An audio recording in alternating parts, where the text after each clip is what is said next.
Welcome everyone to Almost Cancelled. I am Peter, that is Connor, and we are going to talk about Superman and Lois Season 1, Episode 9. It's called Loyal Subjects, notably spelt with a K. So, full spoilers for the episode, as always. I can't even make a Mortal Kombat joke, because it's always the first letter that's changed to a K. It's never just a... Yeah. You'd be stretching it. Yeah, it's a random one in the middle. I'm sure there's a reason. This is like what that X-Men show did, where every episode had the capital X in the middle of the word somewhere. Oh yeah, it's just this episode though. It's not that.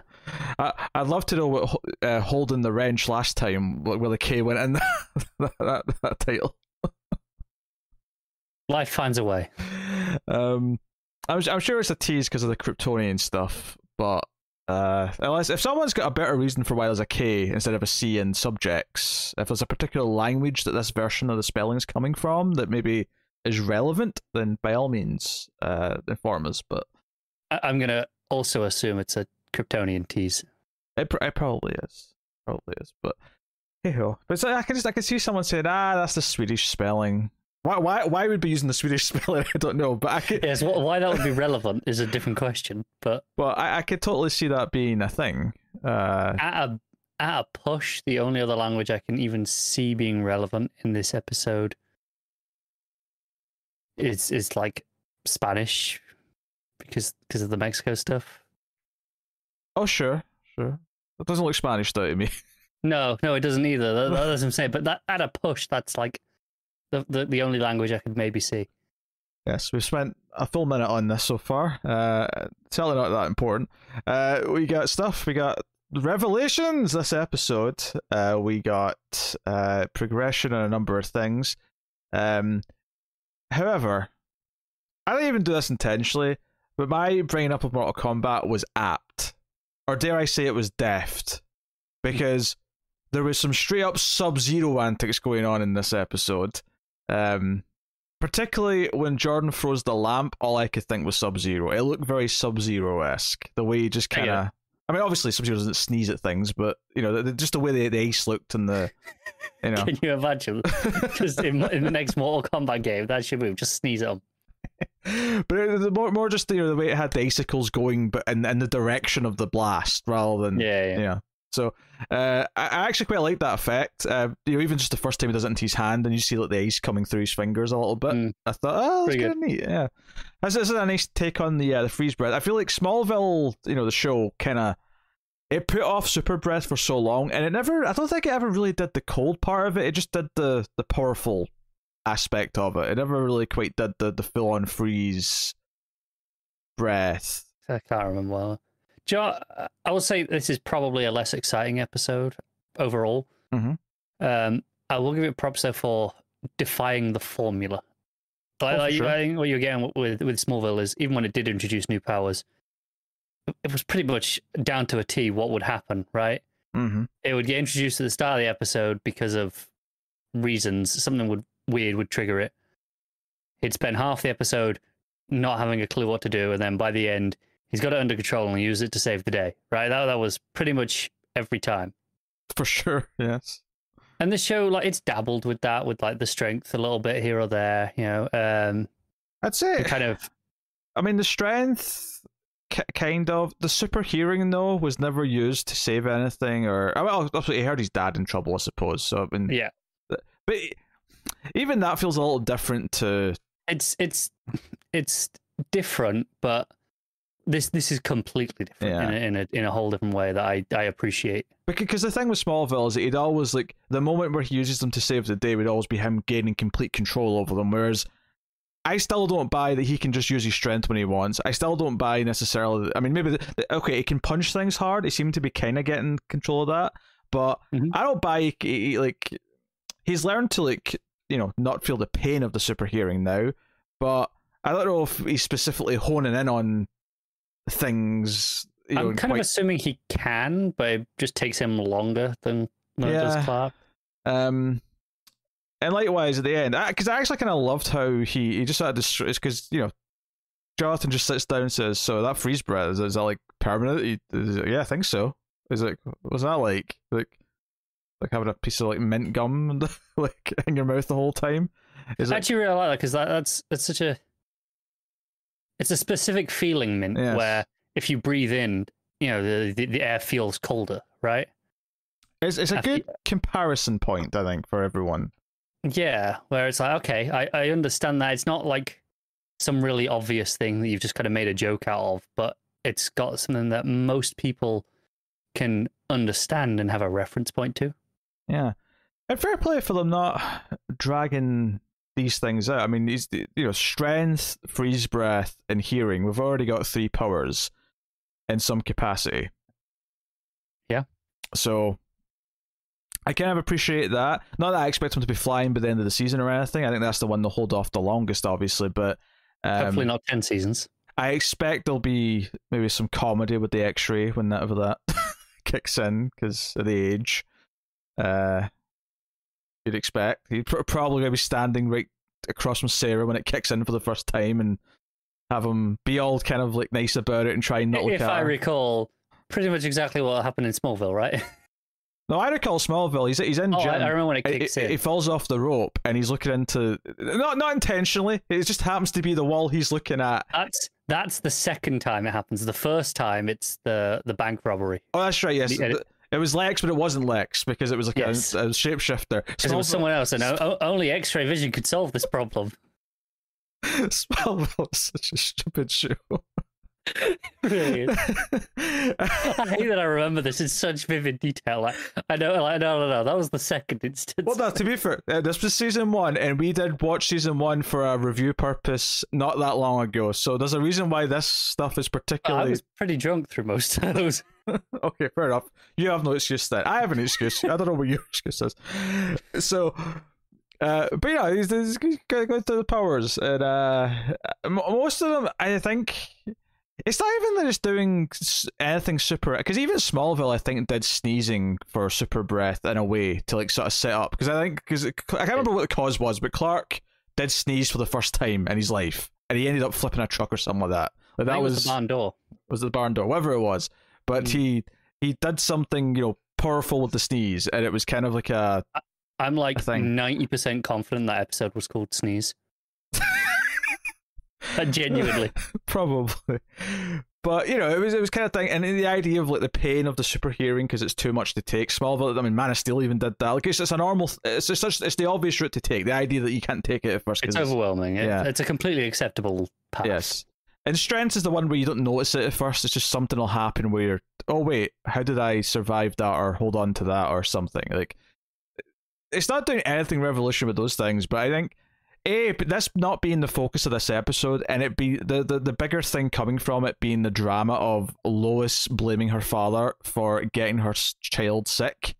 That's what the real meat of the drama was of it. You know, I mean, obviously there's a little bit where Sarah's going to be mad at him because he didn't show up for the actual performance now, so we have to go through that. Which actually, one of the things, so. This episode, right from the start, does this thing where it's like a POV shot, right? And it's like, you know, this Leslie Lar, and she's taking someone to see Edge, and we don't see who, and it kind of fades away. And then there's kind of a sort of fake out in the middle where it kind of does the same thing with Lana, but Edge was clearly standing in a different way with a different demeanor when this time happened. Yeah. But it's teasing these things, and like Sarah's dad, you know, Kyle, he's trying to be nice. He thanks Jordan for helping her out, and he's being all positive, and it's kind of unsettling, quite frankly. And I think there's a decent amount of teasing that he's promising he's a new person, and he's promising that he's changed. I actually think the sort of swerve here, where he turns out to have been one of the people that Morgan Edge has experimented on or turned into a Kryptonian, is actually fairly well done in the sense that everything she says that her dad's saying sounds like an alcoholic trying to promise that they've changed. It doesn't like immediately just read as, oh, he's went through a thing that Morgan Edge is doing to other people. I think what's interesting as well is I think large portions of those scenes are still Kyle, like genuinely wanting to change, not just the Kryptonian personality. Yeah, well, that's cool as out with the other women is that, like, at least for the first little while, the real person's still kind of in control most of the time until they're like activated or they switch or whatever. But because I was kind of, you know, when Sarah goes up for a performance and Jordan's not there, I mean, I love Jordan trying to like go even though he's like bundled up and all cold, and he's like, I'm not doing it. No. Yeah, it's not happening. But Kel comes out with a guitar, and I'm like, I don't know if I necessarily like him like doing this necessarily. Just because it's like, we're flipping back on what happened last episode. It's going to give her a reason to like him and not like Jordan. There's a bit of that potential forced drama flip-flopping. But it was kind of thing, once it revealed that he'd went through this process, and even if he's technically still Kyle at this moment in time, the idea that he is doing better as Kyle because he's given himself up for this, and that this is kind of the crutch that he's on now. Is in terms instead of the alcohol, he's on this something else, which is way more powerful and overwhelming and more than he realizes. Once I thought about it in hindsight, once the reveal happened that he was one of these subjects, I was like, oh, okay, all right. A lot of stuff in this episode actually teased this, actually seeded this quite well. It does. You go, I don't hate that. Yeah, and then of course when he admits to Lana that he did go to see Edge, and we get the sort of the POV thing again, we see it was him, and this is what it was. It's like, oh, okay, this all makes sense. Although I did appreciate that both Sarah and Lana asked if he was drunk, because he said he blacked out, and even before that, he just came in, and it was like, really, come on, dude. Yeah, but of course Lana knows enough about the others blacking out and missing time and stuff from Lois, and that she because he doesn't even offer the information that it was Edge. She just says, "This new you." Does Morgan Edge have anything to do with it? Because this is sounding very suspicious. And he's like, maybe. It's very similar to my other friend who walked out of her daughter's performance to go and try and kill Lois.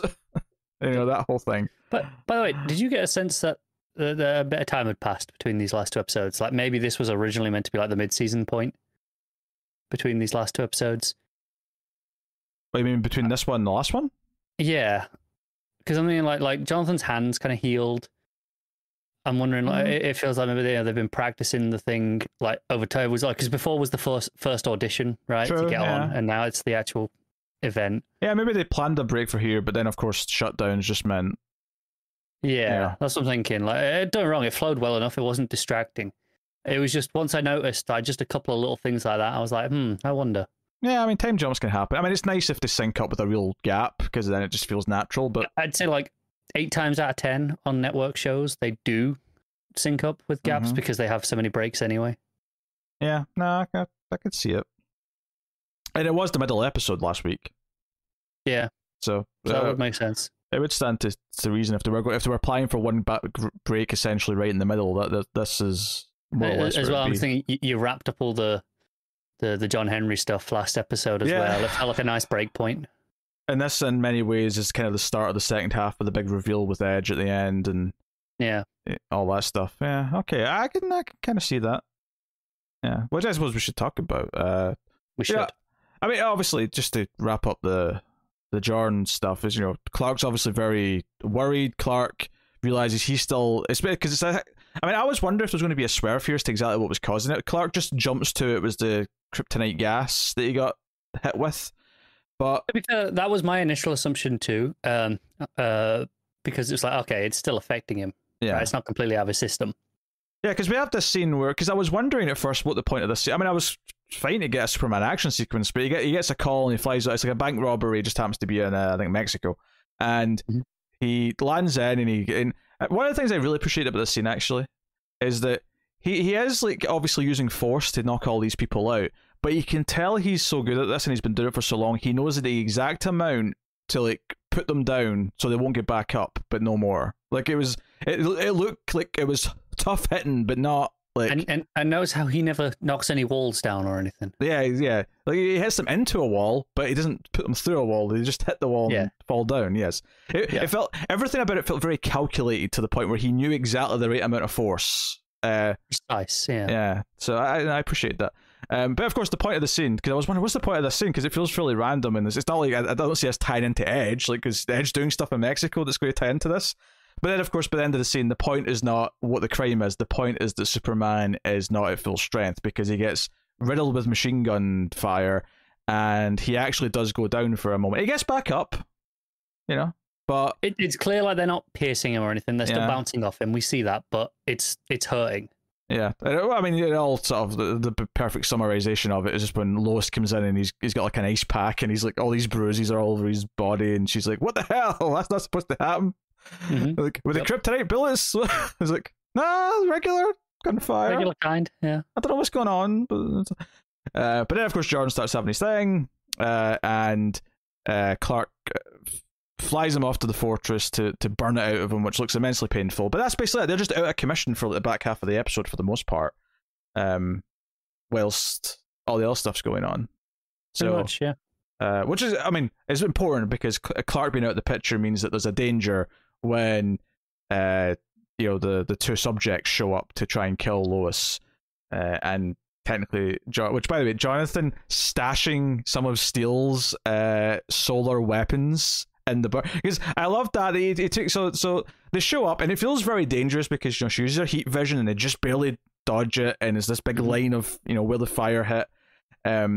Luckily Sam, and we'll get to the Sam Lane stuff in a bit I think, but he's there with his kryptonite grenades to help the situation. Conveniently still had those on hand. Yes. Which I'll at least appreciate that they set up. We see them in his car before that scene. He's kind of like stroking them at one point, like just in case. Yeah. But I love the look in Lois's face though, as Jonathan grabs her, runs to the barn, and he lifts up like a panel, and she's like, "Hey, what's this? What's going on?"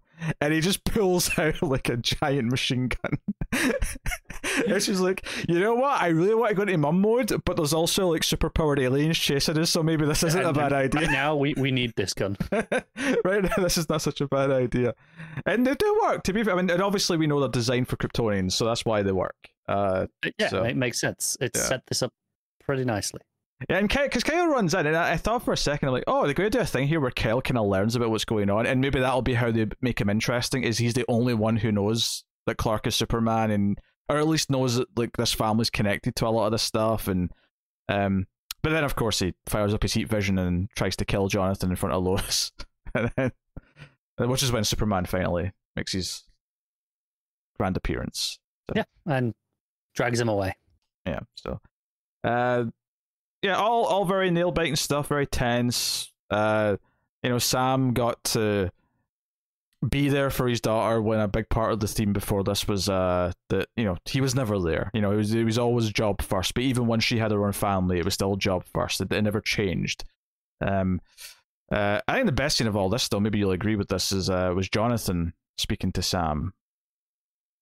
Yeah, that was a really good scene. I think that hit hard because I think at this point Sam's used to his daughter kind of like rebelling against him, and like even though this wasn't rebellion because she's a grown woman and she's like saying things that make complete sense.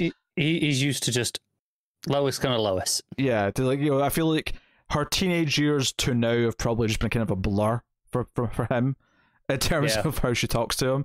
But I think Jonathan, the grandson, who probably has treated him with a modicum of respect because he's the grandfather. He's that. Yeah. But him coming out and calling him a coward, I thought had some weight. You could kind of see his reaction. He's like, "Oh God, I've really messed this up." And then there's the idea that Sam clearly considers that maybe he's right. Mm-hmm. Like he doesn't just dismiss it out of hand. He is just it's clearly gotten to him, and is probably part of why he comes back in and helps out. Yeah, this is the frustrating thing actually watching this show is that, and this is because we read comics, we read DC comics, and we know a lot of Superman and Batman stories, and Batman's typically very prepared and likes to have kryptonite on hand just in case. And there was a big plot point, of course. We brought this up last time, end of Tower of Babel, and it came up again in Hush, and was it? Yeah, it was Hush. It was in Hush, yeah. This idea that Superman accepted the idea that there had to be someone with kryptonite because there could either be other Kryptonians, he could be controlled by magic, he could, I think Batman at one point might even ask, like, can you become mentally ill? Can you get dementia? Can you lose control of your faculties? I mean, you don't get other diseases, you don't get other, but we don't really know. Like, if you get old enough, like, maybe you will start to deteriorate. Maybe you will start to. Basically, the question that spawned the Professor X stuff in Logan. Yeah. That's not a bad comparison. So it's really frustrating, like, there being no acknowledgement of, like, he's still, like, Sam Lane, I think, fundamentally, in the idea, is right. But that doesn't necessarily mean that Jonathan comes off as, like, incorrect here either, because the problem here is how Sam communicates any of this, right? I mean, because we even got last episode that Superman didn't know about all this experimental shit. It's not even just like he's got some kryptonite. They've been weaponizing it into, like, actual, you know... And I think it's like we were talking about last time, that there's an element that Clark can accept that maybe this is necessary. He doesn't want to, but he's not immediately damning that the fact that they exist. It's more that it was kept hidden from him, right? Yeah, and I totally get Lois's, like, absolute wrath in this episode, because this is not about even logic. This is about my son is, like, in pain. I think that's the difference. It's not about Clark, who she's like, he can handle himself. It's about her not being able to protect her kids, which again is a big thing at the minute for her. Yeah, it comes up again because she sort of, like, breaks down in front of Jonathan. In fact, this is what kind of motivates Jonathan to go and have the word with Sam in the first place, is that you know, she breaks down, she feels that she can't protect them, and you know, Jonathan quite rightly says, well, you know, we're in a super family. It's kind of comes with the territory. It's one of those things where in normal parenting stories, one of the common themes that comes up is the idea that you kind of don't mind putting yourself in danger, right? You accept a certain amount of risk in things that you do because you want to do them for X reason, or because you feel they're the right thing to do for X reason. But the second you have to accept that your kid will put themselves in a position that you would have put yourself in, all of a sudden you feel differently about it. So this idea that Lois has been on danger's door ever since she became associated with Superman, it's so Lois Lane. We've always seen that as a part of the character. But the idea of her struggling to accept the fact that her very human son, if not both sons certainly, but definitely the very human one, is going to get himself into the sort of trouble that she frequently gets herself into or has done in the past, that terrifies her. And maybe it terrifies her more because she has actually been, and she knows how many close calls she's had. It's not just a hypothetical, like, oh, well, you know, maybe it'll be dangerous. It's like, no, it will be dangerous. Yes. Like, I mean, this is not a Lois and Superman who have been together for a year. This is a Lois and Superman who have been together for hitting 20 years now. She's been through her fair share of dangerous situations because of her association with Superman. She knows the reality of this life at this point. Yeah, and she realizes that there's almost no choice but for her sons to at least partially have a similar path. Maybe it won't be the exact same, maybe they'll get further away from it as they grow older, but there's going to be some tie to it no matter what, at least for some time. And yeah, it makes sense. It's an interesting thing to explore, because like I say, like a lot of Superman, like, stories and meanings behind those stories, there's actually something very real at the center of it, this idea of a parent not wanting their kids to go put themselves in the same dangerous situations they've been in. But it's heightened because Superman, and it's heightened because of the outlandishness of it, you know? Yeah, like I say, it's things you've seen in TV and movies for decades. It's not an original idea, but just doing it through the lens of Superman, it's slightly more interesting, I guess, or just slightly different. Yeah. So I think this is the episode that Sam kind of accepted that he understands why one of the boys isn't named after him. So he's going to hope that Lois gets pregnant again with a third boy, in the hopes that he can finally have his name used. Exactly. But I do think as well, like, you know, in this episode, Lois kind of comes around to going, okay, maybe you weren't completely wrong to have kryptonite weapons. Yeah. They do save the day a little bit. I don't even know if she used to specifically say that, although I suspect that it's probably going to come up again, just because as she actually ends the scene with, yeah, that war that, you know, John Henry was talking about, this might be coming soon. Like, these Kryptonians are mounting, so they may actually become very handy in the near future, because Superman's not necessarily going to be able to take them all on at the same time. So that's important. It's weird how Sam Lane is the closest thing this show has to a Batman. In some ways, that is very true.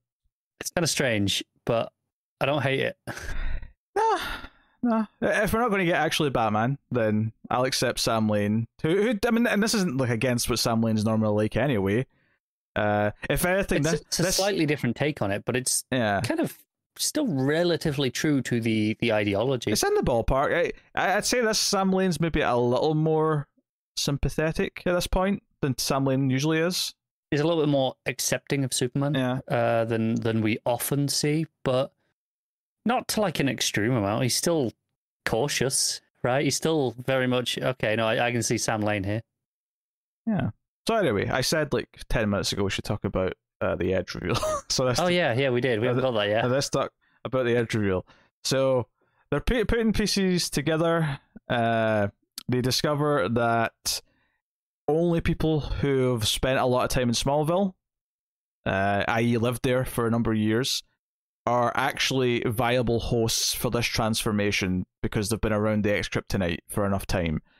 Then they base that just on like which ones did Clark fight that didn't break down and kind of melt, which ones are fine, and they figure out a couple of the real names. Yeah, because clearly, I mean, Lar, for example, that is actually a Kryptonian name. Because someone, like, I remember way back in like episode 2 or 3, someone like in the comments pointed out that that's a Kryptonian character's name. And we found out this episode, no, there was a human name before that's been, erased, and this is who it is now. And the beeper goes off, the super beeper, and Superman flies off, and sure enough, Morgan Edge is in a very Zod-esque looking outfit. Yes, that was my first thought too. It wasn't a Zod symbol, though, I will say that. Not the one we used to, but if they tell me this is their take on Zod, I'm not going to argue. Yeah, although, assuming that what was referenced in Supergirl is still relevant, and debatably it may not be, but there was a line in Supergirl that said Superman did kill Zod. Yeah, I'm not willing to bet that they will stick to that continuity. My gut tells me that they're not going Zod. I don't think this is Zod. I also suspect it's probably not, because I feel like if it was, they would have wanted to use that name here for the recognition. I think it'll be another real character from the comics, but maybe one that's not that notable or recognizable as much. It'll be a real Kryptonian character. I don't know which one, but it'll be like what they did like season 1 or so ago, where they used one of the big henchmen from like the movies. Oh yeah, Non. They used Non. That was it. Yeah. Yeah. But okay, this is the thing. So he's just standing there at first. Superman goes to punch him, and he kind of uses a bit of power to avoid the attack. And it's like, hey, how am I going to give other people powers without having some myself? And what's interesting is that I'm like, okay, so you've taken the alias of Morgan Edge. Was there a Morgan Edge before this? Does this explain why you look different than you used to in Supergirl? Not that I'm saying that Morgan Edge still existed before, but let's say that Crisis rewrote things all the way back to an earlier time. That the Morgan Edge, the Adrian Pastor Morgan Edge that was going to exist. At some point, he was murdered by this guy, this Kryptonian, and took the name Morgan Edge, took the alias of Morgan Edge. I don't know. Doesn't matter really. Possible. I'm just going to say probably not, based off of the fact that it doesn't sound like he was implanted with a consciousness like the subjects. He kind of says, I got them at the same time as you did when I came here, implying that he physically came from Krypton to Earth, right? That's what it sounded like. He said he arrived here. He calls Superman brother, although I don't think that's literal. I think that's more just brother as in you're the same race as me kind of brother. I'm very certain that is the case, yeah. Otherwise, they're really going off the deep end with this. Yeah. Yes, Jor-El and Lara had a child before you, little brother. CW loves some family drama. Yeah, so this was more just yes, we're both Kryptonians thing rather than a literal siblings. But very intrigued to see what they do with this. Although, I mean, to play devil's advocate for a second, we do have Clark having 2 sons. So the thematics of him having a brother, I can see why they would do it. I don't want it. I'm not saying it is it. I'm just saying that I could, in theory, see one of the reasons why they might want to do it. And I never considered this for a second when I was watching it. It didn't sound like he meant sibling at all to me. It's just now that we're cracking jokes about it, I've thought of that reason. If they did, there's just enough thematic purpose where maybe we'll let them slide with some creative liberties, assuming it's still good, of course. Yes. But all the same, even throwing this out there, I suspect not. Yes. I suspect not too, but just, for the sake of devil's advocate, in the event that they go literal with that. So, because it's clearly not a House of El symbol that he's wearing. No, definitely not. Which is a good bit of evidence to suggest otherwise. I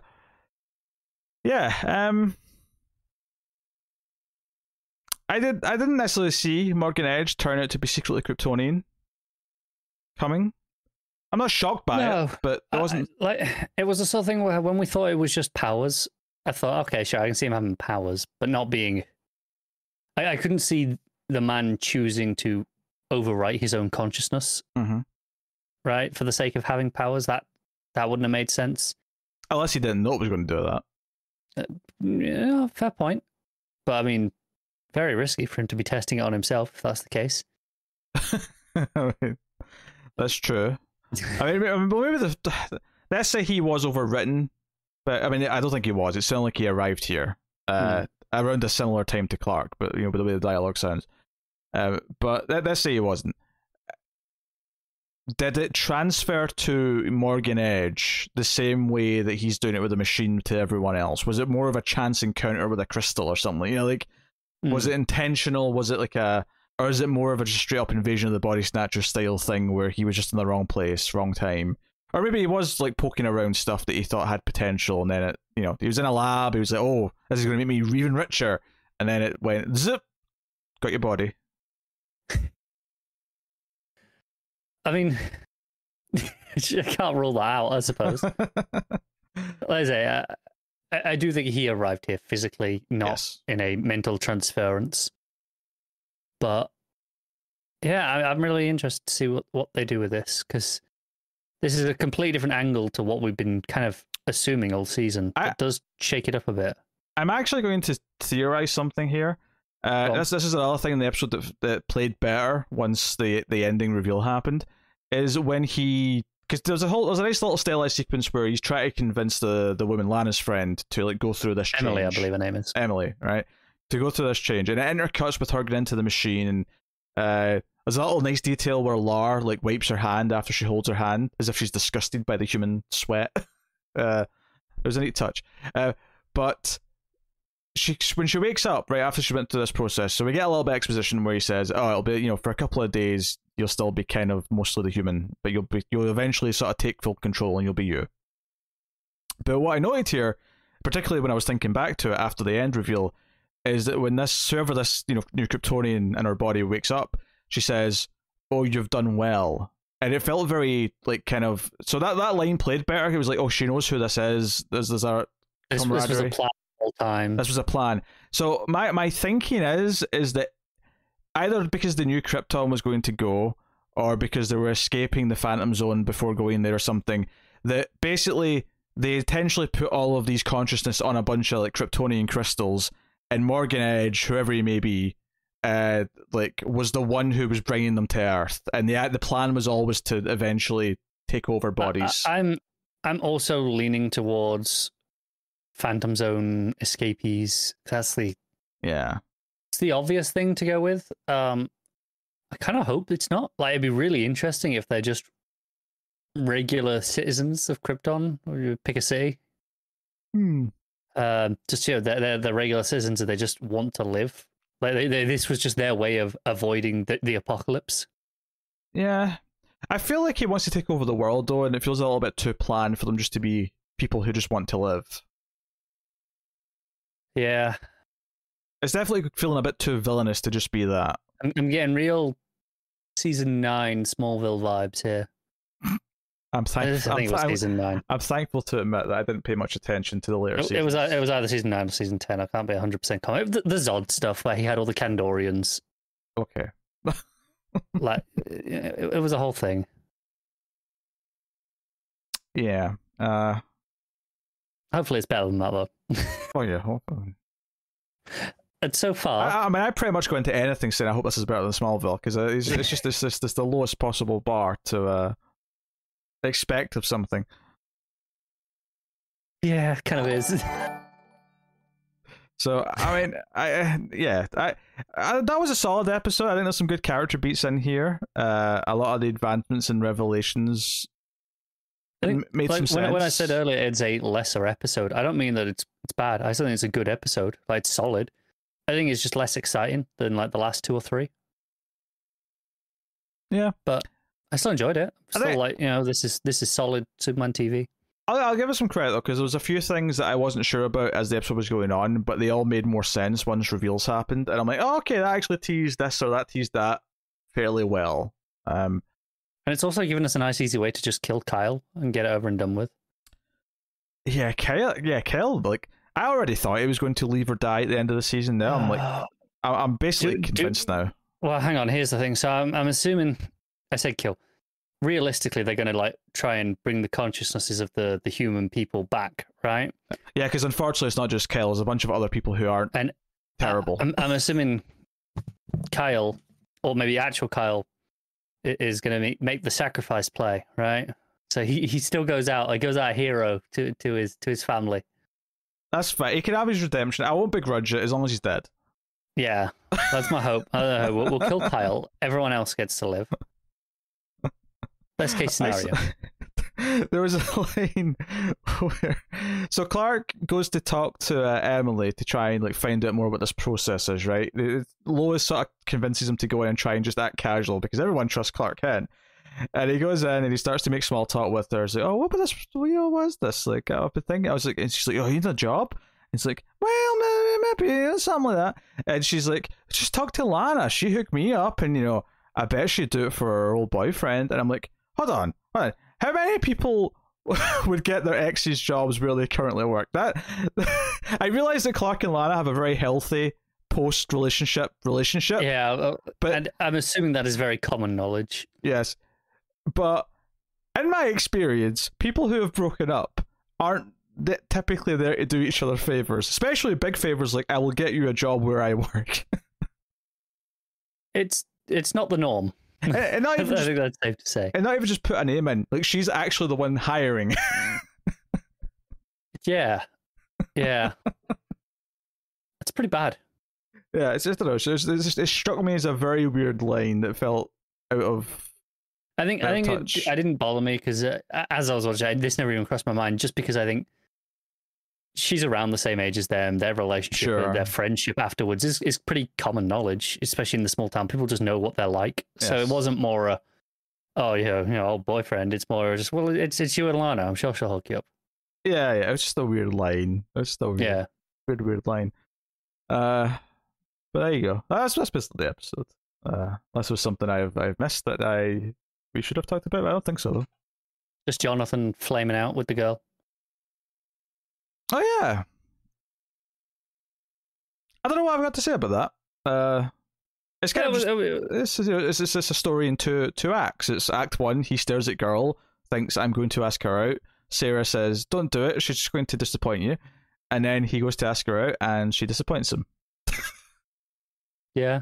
The most notable thing for me was that the coach of the team sort of catches some of this and comes out there and says, "Yo, Jonathan, you got to work on your finishing. You work on your plays there, my son." They're like, "Damn, that's cold." Yeah, it's pretty funny though. Imagine asking a girl out in high school and having one of the teachers effectively sort of rub it in after you get rejected. Like, you expect that from other kids, not from the goddamn teacher. Yeah, you're right. Funny though. I don't know. Like I say, there's not really much to this unless more of it comes up later. But I suspect it's making us remember her a little bit because it will come up later in some small way. It's clearly not a huge character beat, but it is something that's there.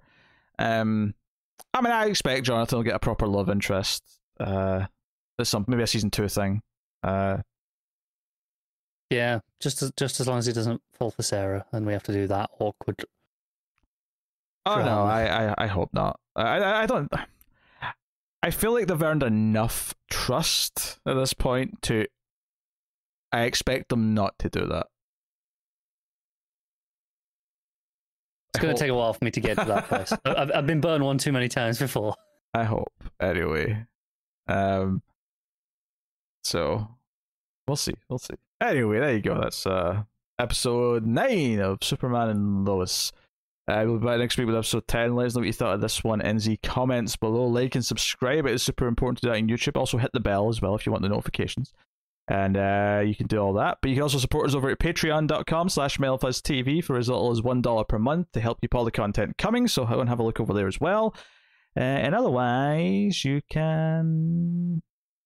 Did I say Twitter already? You guys on Twitter? You can check out the other YouTube channels for movie content. Mail_fuzz for channel updates. But yes, go over to Mail Fuzz Movies. If you enjoy Screams After Midnight or the Atomic Cinema Experiment, they're off on their new home now over at Mail Fuzz Movies, so go check that out too. And the occasional movie news and potentially other things when ideas strike. Ideas may strike on this channel too. When you do some work. When I do some work, which is, I wrote a whole paragraph today. It's going places. Get you. To be fair, it's more than I did today. I mean, I joke. It was actually like a page and a half. But I like to joke that I do a little bit and then that's me. I'm burned out. I can't do it anymore. It's too much. I believe it. But that is Superman and Lois. So thank you once again for watching or listening. We always appreciate it. Keep watching TV. Have you got any vanilla?